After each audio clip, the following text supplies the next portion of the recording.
नमस्कार, नियुक्ति एकेडमी में आपका स्वागत है। दोस्तों, आज हम भारत के इतिहास की एक ऐसी कहानी देखने वाले हैं जो आपको बोरिंग तो बिल्कुल नहीं लगेगी, बल्कि यूपीएससी से लेकर एसएससी तक हर परीक्षा के लिए बहुत जरूरी है। तो अपनी कमर कस लीजिए, क्योंकि ये सफर जानकारी और मजे दोनों से भरा होने वाला है। तो चलिए सबसे पहले एक बहुत ही बेसिक सवाल से शुरू करते हैं। आखिर ये इतिहास है क्या? क्या ये सिर्फ राजा रानियों की गपशप है या फिर तारीखों का एक उबाऊ हिसाब किताब? जी नहीं, बिल्कुल नहीं। इतिहास सिर्फ तारीखों का झंझट नहीं है, बल्कि ये तो हम इंसानों की पूरी कहानी है। ये हमें बताता है कि हम जंगलों से निकलकर आज के शहरों तक कैसे पहुंचे, छोटे छोटे कबीले कैसे बड़े बड़े साम्राज्यों में बदल गए, और कैसे अलग अलग विचारों ने पूरी दुनिया को एक नया आकार दिया। असल में ये हमारी अपनी कहानी है कि हम कौन थे और कहां जा रहे हैं। तो चलिए अपनी कहानी के पहले अध्याय की शुरुआत करते हैं। ऐसा समझिए कि हम एक टाइम मशीन में बैठ गए हैं और हजारों साल पीछे जा रहे हैं, प्राचीन भारत की दुनिया में, जहां हमारे देश की नींव रखी गई थी। और यहां हमारी मुलाकात होती है भारत के पहले सिटी प्लानर से, सिंधु घाटी सभ्यता, जिसे हम हड़प्पा सभ्यता के नाम से भी जानते हैं। यकीन मानिए, ये लोग अपने समय से बहुत बहुत आगे थे। इनकी शहर बनाने की योजना तो सचमुच हैरान करने वाली थी। सड़कें एक दूसरे को 90 डिग्री पर काटती थीं, हर घर में ढकी हुई नालियां थीं, और सोचिए, पूरे इलाके में एक ही साइज की ईंटों का इस्तेमाल होता था। मोहनजोदारो और हड़प्पा जैसे शहर आज भी इसका सबूत हैं। लेकिन सबसे बड़ा रहस्य जानते हैं क्या है? इतना जबरदस्त सिस्टम होने के बावजूद हमें ये पता ही नहीं कि उनका राजा कौन था। अच्छा, हड़प्पा के शहरों के बाद भारत में एक नए दौर की शुरुआत हुई, वैदिक काल। यह शहरी जिंदगी से हटकर एक ऐसे समाज की तरफ बदलाव था जो वेदों जैसे पवित्र ग्रंथों पर आधारित था। इसी दौर में ऋग्वेद की रचना हुई और गाय को धन का प्रतीक माना जाने लगा। देखिए, वैदिक काल को हम दो हिस्सों में बांट सकते हैं। शुरुआती दौर में समाज कबीलों में रहता था और फैसले सभा और समिति जैसी संस्थाएं लेती थीं। लेकिन बाद के वैदिक काल तक समाज खेती पर निर्भर हो गया और छोटे छोटे कबीले मिलकर जनपद यानी राज्य बनाने लगे। यज्ञ और कर्मकांड काफी जटिल हो गए और समाज को काम के आधार पर 4 वर्णों में बांटा गया: ब्राह्मण, क्षत्रिय, वैश्य और शूद्र, जिसे हम वर्ण व्यवस्था कहते हैं। अब जैसे जैसे समय बीता, ये जटिल यज्ञ और महंगे कर्मकांड आम लोगों की समझ से बाहर होने लगे। पुरोहितों का बढ़ता असर और खर्चों ने लोगों को कुछ नया सोचने पर मजबूर कर दिया, और इसी बेचैनी से एक बहुत बड़ी बौद्धिक और आध्यात्मिक क्रांति का जन्म हुआ। लोग अब एक सरल और सीधे रास्ते की तलाश में थे, और इसी तलाश ने 2 महान दर्शनों को जन्म दिया। एक तरफ गौतम बुद्ध ने बौद्ध धर्म की स्थापना की, जिसमें दुखों को खत्म करने के लिए 4 आर्य सत्य और अष्टांगिक मार्ग का रास्ता दिखाया गया। वहीं दूसरी तरफ महावीर स्वामी ने जैन धर्म का प्रचार किया, जिसमें त्रिरत्न और 5 महाव्रतों पर जोर दिया गया, खासकर अहिंसा पर। इन दोनों ने लोगों को एक सरल और नैतिक जीवन का रास्ता दिखाया। तो जिस तरह विचारों की दुनिया में क्रांति चल रही थी, ठीक उसी तरह भारत का राजनीतिक नक्शा भी बदल रहा था। छोटे छोटे जनपद अब महाजनपदों में बदल रहे थे, और यही भारत के पहले महान साम्राज्यों मौर्य और गुप्त की नींव बने। चंद्रगुप्त मौर्य ने अपने गुरु और महान रणनीतिकार चाणक्य की मदद से नंद वंश को हराया और मौर्य साम्राज्य की स्थापना की। ये पहला ऐसा साम्राज्य था जिसने लगभग पूरे भारतीय उपमहाद्वीप को एक झंडे के नीचे ला दिया। लेकिन इस वंश के सबसे प्रसिद्ध शासक थे सम्राट अशोक।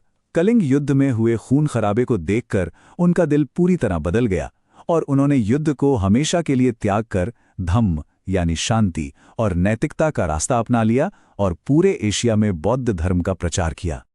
मौर्य साम्राज्य के पतन के कई 100 साल बाद गुप्त साम्राज्य का उदय हुआ, जिसे अक्सर भारत का स्वर्ण युग या गोल्डन एज ऑफ इंडिया कहा जाता है।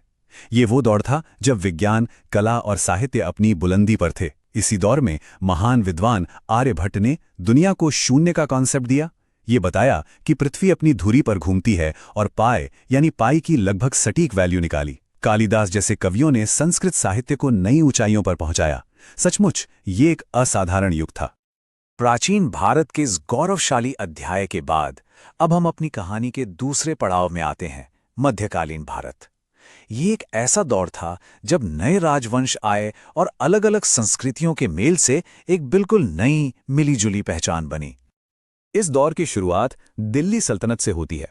लगभग 300 सालों तक दिल्ली पर एक के बाद एक 5 अलग अलग राजवंशों ने शासन किया। गुलाम, खिलजी, तुगलक, सैयद और लोदी। ये राजनीतिक तौर पर काफी उथल-पुथल का समय था, लेकिन इसी दौर में भारत में एक नई संस्कृति की नींव भी रखी जा रही थी।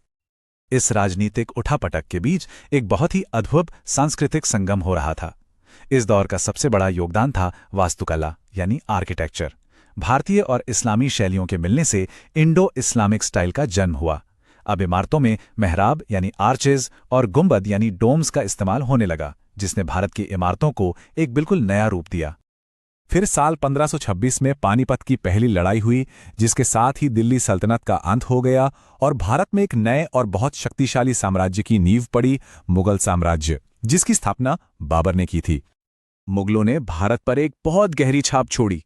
अकबर ने एक मजबूत और सेंट्रलाइज्ड एडमिनिस्ट्रेटिव सिस्टम बनाया।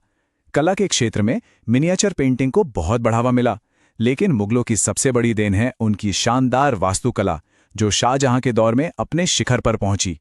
ताजमहल आज भी उनकी कला और शान का सबसे बड़ा प्रतीक है। और अब हम अपनी कहानी के आखिरी, सबसे दर्दनाक लेकिन सबसे जरूरी अध्याय में पहुंचते हैं। ये वो दौर है जब यूरोपीय ताकतें भारत आईं और भारत ने अपनी आज़ादी के लिए एक बहुत लंबा और मुश्किल संघर्ष किया। अंग्रेज भारत में व्यापारी बनकर आए थे, लेकिन उन्होंने धीरे धीरे यहाँ की राजनीतिक कमजोरियों का फायदा उठाया। 1757 में प्लासी की लड़ाई एक बहुत बड़ा टर्निंग पॉइंट थी। इस जीत के बाद ईस्ट इंडिया कंपनी सिर्फ एक व्यापार करने वाली कंपनी नहीं रही, बल्कि असल में भारत की शासक बन गई। कंपनी के बढ़ते शोषण और दखल के खिलाफ गुस्सा काफी समय से सुलग रहा था, जो 1857 में एक ज्वालामुखी की तरह फट पड़ा। इसकी तात्कालिक वजह चर्बी वाले कारतूसों की घटना थी, जिसका विरोध सबसे पहले मंगल पांडे ने किया। यह विद्रोह, जिसे भारत का पहला स्वतंत्रता संग्राम भी कहा जाता है, ब्रिटिश शासन के लिए पहला और बहुत बड़ा झटका था। यह विद्रोह सिर्फ कुछ सैनिकों का नहीं था। झांसी में रानी लक्ष्मीबाई से लेकर दिल्ली में जनरल बख्त खान तक उत्तर और मध्य भारत के कई शासकों और आम लोगों ने मिलकर इस लड़ाई को आगे बढ़ाया और पहली बार पूरे देश को एक दुश्मन के खिलाफ एकजुट कर दिया। 1857 के विद्रोह को बेरहमी से कुचल दिया गया, पर आजादी की जो चिंगारी जली थी वो बुझी नहीं। 1885 में भारतीय राष्ट्रीय कांग्रेस के बनने से इस संघर्ष को एक संगठित रूप मिला। 1915 में गांधी जी के भारत आने के साथ ये आंदोलन देश के आम लोगों तक पहुंचा। असहयोग आंदोलन से लेकर भारत छोड़ो आंदोलन तक हर कदम ने ब्रिटिश साम्राज्य की नींव को कमजोर कर दिया। और आखिरकार सदियों के संघर्ष और अनगिनत बलिदानों के बाद 15 अगस्त 1947 को वो दिन आया जब भारत आजाद हुआ। ये एक लंबे और कठिन सफर का अंत था और एक नए स्वतंत्र राष्ट्र की शुरुआत। तो दोस्तों, ये थी भारत के इतिहास की एक झलक। सिंधु घाटी की सुनियोजित गलियों से लेकर स्वतंत्रता संग्राम के नारों तक हमने देखा कि कैसे साम्राज्यों का उदय और पतन हुआ, कैसे संस्कृतियों का संगम हुआ और कैसे एक राष्ट्र ने अपनी पहचान के लिए संघर्ष किया। लेकिन हजारों सालों के इन बदलावों के बाद भी वो कौन सी एक चीज है जो भारत की आत्मा को परिभाषित करती है, ये सवाल मैं आपके लिए छोड़ता हूं। अगर यह विश्लेषण आपको पसंद आया हो तो नियुक्ति एकेडमी को लाइक करें, सब्सक्राइब करें और कमेंट में जरूर बताएं। धन्यवाद। जय हिंद।